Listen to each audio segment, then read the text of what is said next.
what I went through and how I managed to kind of come through the other side, what decisions I had to make, as well as try and recreate the look that I had last weekend.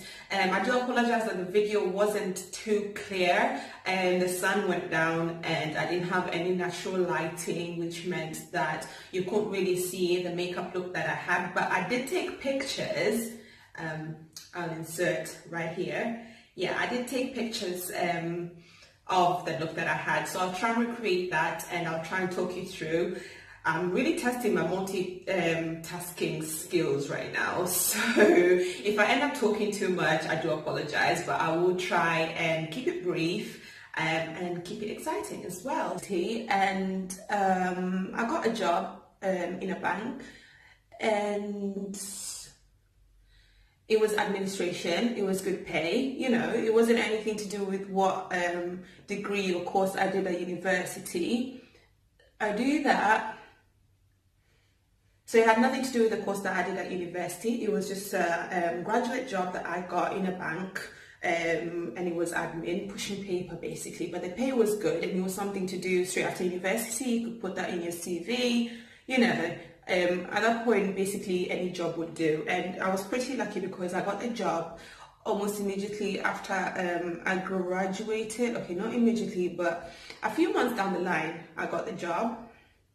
And it was thanks to a friend of mine that we went to university with.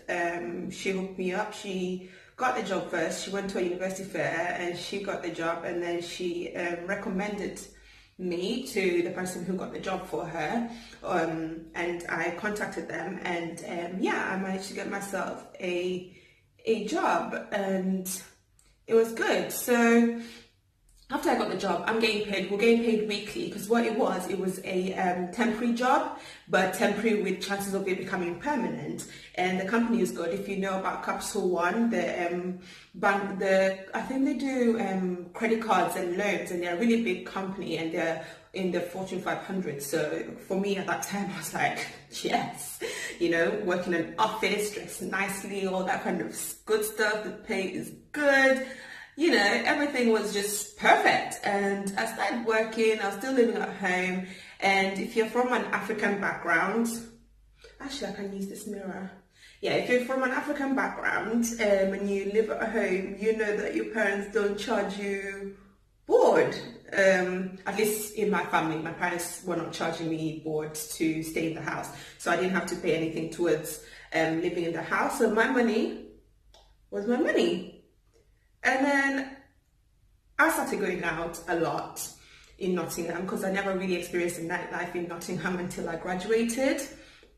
Actually, I lied. I had once for a friend's birthday, and we came all the way back to Nottingham, and that's the one and only time that I experienced a night out in Nottingham. And then when I came back, it became a regular thing. I'm young, I'm in my 20s, I've graduated, I've got regular income coming in, and I'm saying good money on a regular coming in. So nights out were a thing. Try to plan some holidays, you know, traveling around. Like, I was living life. But then it got to a point, I thought, I can't be sat in an office all the time for the rest of my life pushing paper. The job basically started getting boring. And then I thought, although the money is good, I need to start thinking about where I really want to go in life. Sorry, I can't see my eyebrows properly. I'm trying to get closer and do this. So what else can I do? So I looked around and I saw most of the jobs I could do with my degree. You needed experience with working with difficult, challenging people. For example, disabled people, homeless people, just basically anything that's working with community and working with challenging people, challenging behaviors.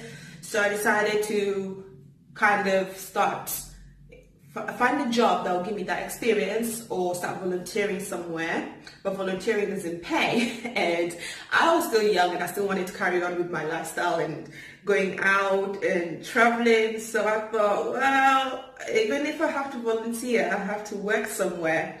And that's when I came across Scope, and which was a support worker job. And at the time when I read about support work on the internet, it said the job description said I'll be assisting them with their day-to-day lifestyle, going out and giving them opportunities that they can't have on a regular basis. So in my head, support work did not mention wiping their ass, feeding and clothing and showering and basic necessities basically. And once I started the job, it was I remember thinking, oh my God, what have I got myself? A year down the line, I'm still at this job. I'm still doing what I do because I fell in love with the young kids I was working with, and it was very difficult for me to leave. And this is where my quarter life crisis kicked in. I was getting pushed both from my parents and I guess from my inner self. I started questioning, like, what is my purpose in life? Like, what am I meant to do? I didn't go to university to get a psychology and criminology degree to wipe ass for the rest of my life or to push paper in a desk for the rest of my life.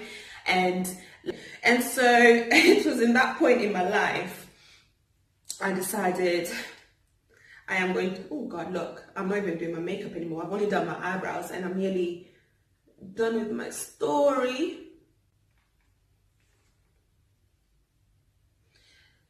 So yeah, so I sat down and I wrote this plan of how I would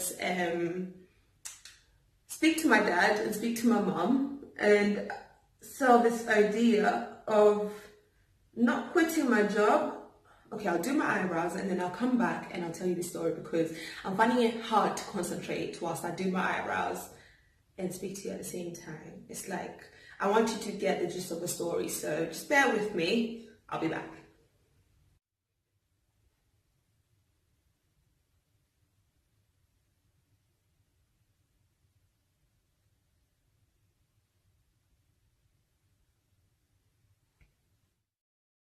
It was like giving a PowerPoint presentation to my parents about the plan that I had, which was to cut down my hours at work and take up beauty and fashion.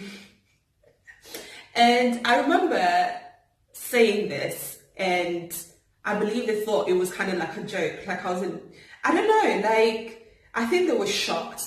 And for the first time in a long time, I thought I was certain about this idea. Like, this was it. This was my purpose in life. Makeup and fashion. I mean, beauty and fashion was my purpose. This is what I was meant to do. I went and did the degree, and that was for you. Now I'm pursuing what I'm good at. I'm pursuing what I want to do. And in order to get them on my side, I had to kind of show that I had a plan. So I sat down and spoke to them and I told them, look, I have a plan. This is what I want to do. And if you've watched my previous videos, because I don't want to go too much into this, I did talk about how I wanted to take, how I was pursuing fashion, and I traveled to Ghana and I got some materials and I wanted to start a clothing line, but I never really spoke about what happened to that and where I was meant to come with all the clothes that I designed, because I left with a tailor to sew them. And I'm not sure if I touched on this, but when the clothes came back, they were a complete disaster. And I had spent so much money, because when I pitched this idea to my parents, I did ask for a loan to do this, because it was going to cost a lot of money for me to travel all the way to Ghana, for me to buy the materials, and for me to have my designs made by a tailor. And I knew it was going to cost a lot, and that financial side of things I didn't have covered. I had no money to pay, not that I didn't have money, but I didn't have enough money to pay for the expenses of this whole idea. So I calculated everything, planned out everything. But as you know, if you're an entrepreneur, if you are in business, that sometimes what you plan doesn't really go to plan, and you need to really have a plan B. And for me, I didn't have a plan B. And to be quite honest with you, I couldn't go on and sell these items of clothing. I couldn't even go and market them, because they didn't really portray the ideas that I have, and they look good. Some of them did look all right when you held them up, but when it came to fitting, that's when it wasn't right. I think for a while I kind of shut down because I was very disappointed in how the clothes turned out, and they weren't really things that you could sell off to anyone.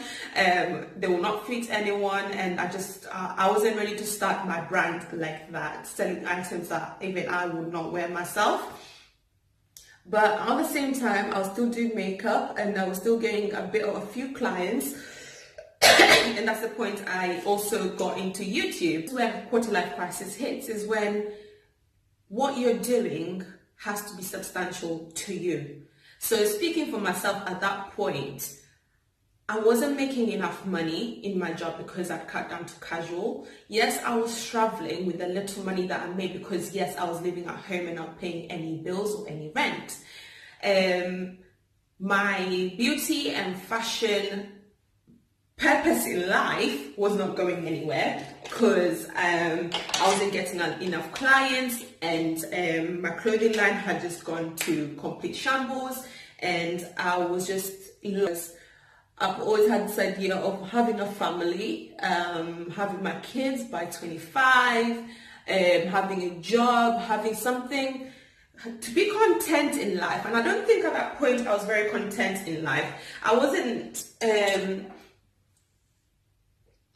happy with the amount of income I was getting. I wasn't happy that with the amount of income, I can't even get my own place. And if I can't get my own place, I can't start a family. If I can't start a family, then am I willing to wait until I'm 30? Am I willing to fight the good fight and just keep on going and fight on with beauty and fashion until I begin to get somewhere? Am I willing to put in the work? And I really had to question myself when it came to these things. I really had to see. And the other thing I had to do was also be realistic. And I think that's what quarter life crisis is. When I looked at the definition of it, is when your mindset changes, and it's when you start to see life in a more realistic way, in a more realistic way, and you start to realize that you can't just keep winging it in life. You have to have a plan. And that's when I disappeared off YouTube, and that's when I started focusing more on my career, because I knew, as for me as a person, I wanted something stable. So yeah, like I was saying, I've done my eyes, by the way. I just had to. I feel like I was not concentrating and I was not talking I was doing more talking than doing my makeup. But now I've done my eyes, because it takes more concentration, I can carry on talking to you. So yeah, I decided to I had to sit down and I had to think realistically about what it is that makes me happy, what it is that I can pursue right now that I know I can follow through without having any problems. And then perhaps not that I was completely giving up on the beauty and fashion aspect of my life, but I was kind of like putting it on. Yeah, that's why I decided to kind of pursue my career, and I worked for Her Majesty's Revenue and Customs for 9 months, and then I moved on to where I'm currently working right now, which is more in line with the degree that I did, and I'm loving it. I'm really, really enjoying the work that I do. And to think that I put my beauty and fashion the beauty and fashion idea that I had on hold to pursue this, I'm not regretting it one bit, because now what it is that I've got income coming into my bank account every end of the month for a certain amount, of which I know I can pay my rent with, which, by the way, I did end up, once I got my job at HMRC, ended up getting my own place. And I think it was my parents' suggestion, because if you've watched my previous videos, I was talking about moving to Kenya, starting a life there, pursuing the business.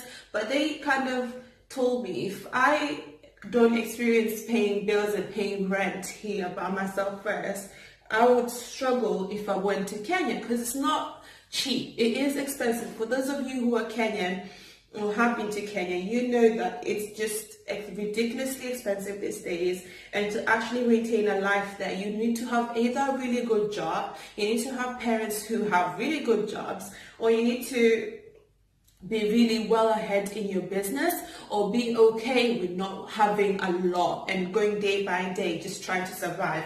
And I'm not okay with that. I'm not the kind of person who's like, you know what, I'm a creative, I know this month I might go without, but next month I might have something. It might take time, and yes, it will take time, but in the meantime, what can I do? I'm not, with every business venture, you need capital. How can you make capital?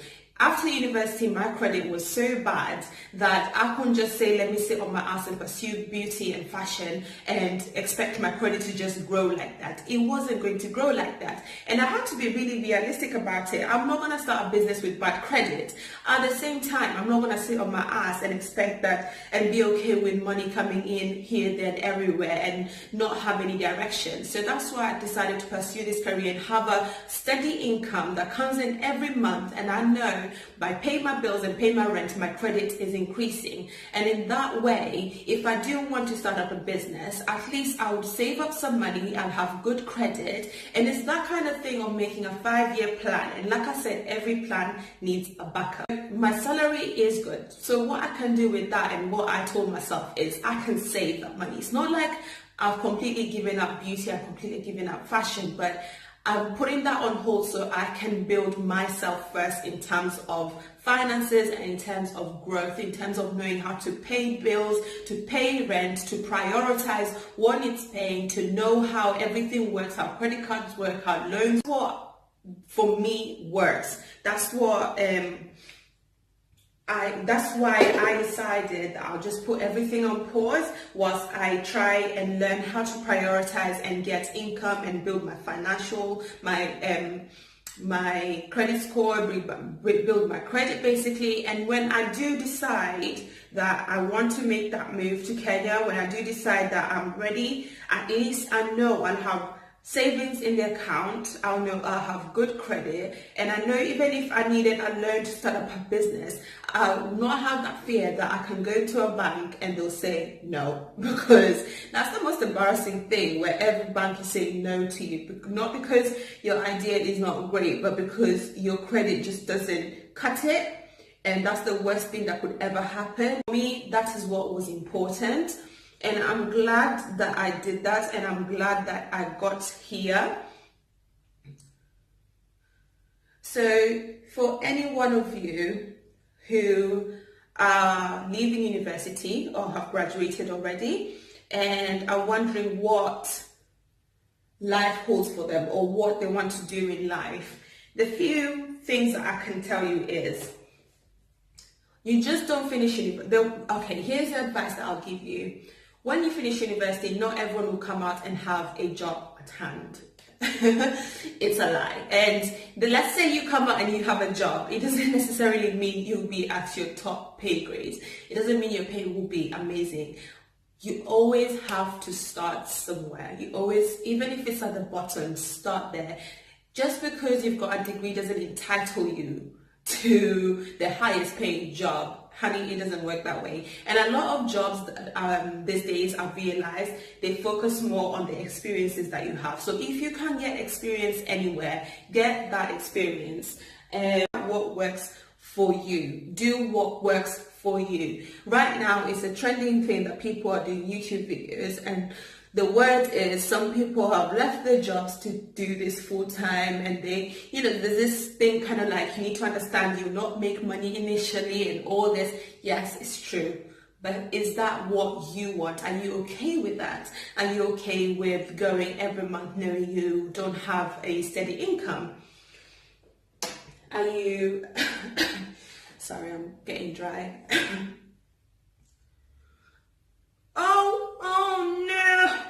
Oh no. Oh my God. Oh my God. Oh my goodness. Anyway. Oh. Extra highlights. Shining everywhere. Anyway, so yeah, does that work for you? Are you happy going every month, not having enough income? Do you have responsibilities? How old are you? How long are you willing to do this for? Is there other things that you can do on the side that will give you that extra income whilst you build this platform on YouTube, or any other blogs or vlogs that you're doing at the moment? So you need to look at yourself. You need to look at yourself as an individual and know what it is that you want.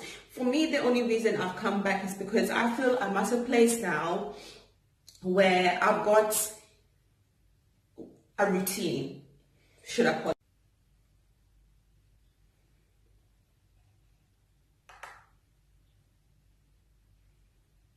Yeah, so for me, if I do make money from YouTube, it's a bonus. And if I don't, I am not going at a loss. I'm not going to go running to my parents because I can't pay my rent. I'll be able to buy my clothes and shoes. If I want to do a fashion haul, I can do that because I know I've got the income to purchase that. And it just makes it that much easier to kind of grow on YouTube, because I'm not worried about, am I impressing anyone? Am I impressing any of you guys? I'm not worried about how many subscriptions I get, how many views I get, because at the end of the day, I can share real content because I know I'm not depending on my videos to make money. And it makes it so much fun. It makes it more fun, I think. I think before, when I was doing it, I was doing it with the aim of trying to make money and trying to get as many views as I can so that I can get at least something out of it. And it was stressful, honestly. I found it quite stressful because you're always trying to find relevant content. You're always trying to copy what's relevant, what everyone else is doing, trying to, catch up with the trend. But don't go with the flow. 100% don't do it.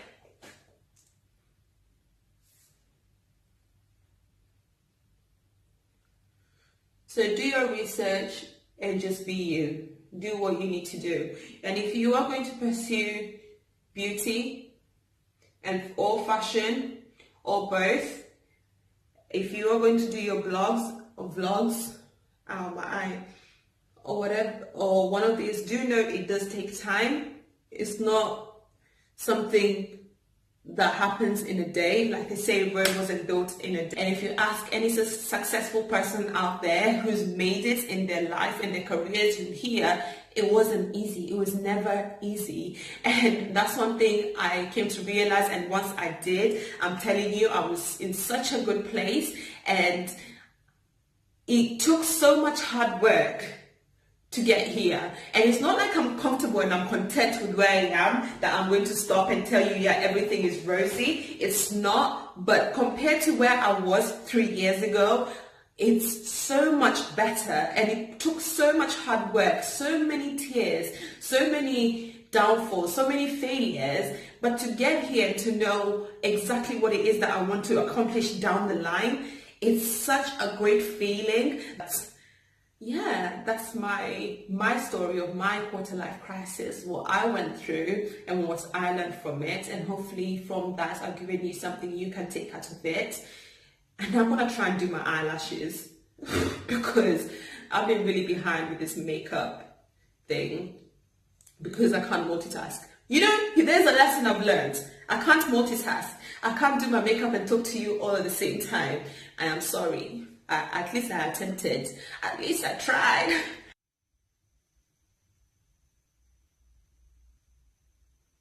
You know what I've learned today after doing this video? The fact that I can't multitask. I really can't talk to you guys and do my makeup all at the same time. But you know what? It's okay. I'm not really good at everything. I've tried.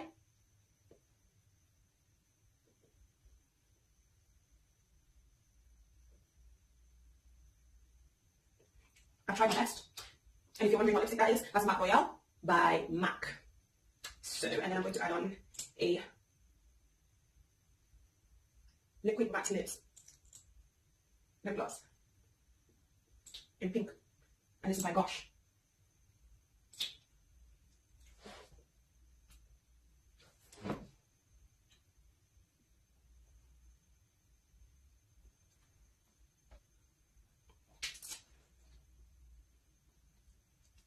There we go.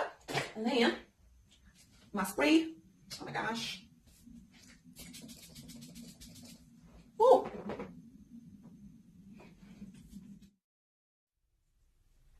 Guys, if you're doing your makeup, you always have to make sure you're blended.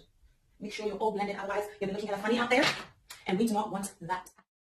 It was nice speaking to you all this week, and it was nice sharing a bit of a story with you guys as well. I'm actually quite glad I'm keeping up with this whole uploading the videos over the weekend. Actually, I'm sticking to the Sunday thing. It was nice talking to you all. It was nice recreating this look for you guys, and it was nice seeing you again.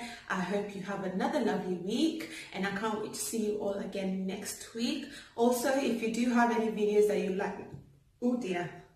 Also, if you do have any videos that you'd like me to record for you guys, any stories that you'd like me to share with you, any makeup tips you'd like me to share with you, maybe a foundation routine, or maybe how I do my eyeshadow, or different makeup products that I use, do leave a comment below and I'll be sure to do that. If you have any preferences in videos you'd like me to do, also do share and do comment, and I will try and get those done for you. At the moment, I'm just going with the flow. I'll think of what videos I can do for you over the weekend, and I do that. But if you do have anything in mind, I don't mind taking that into consideration and trying to record that for you. But yeah, I'll see you all next Sunday. It's because I record on a Saturday. I'll see you all next Saturday. I'll see you all next Sunday, and I hope you do have a lovely week. And take care, and don't forget to like, share, comment, subscribe. Bye.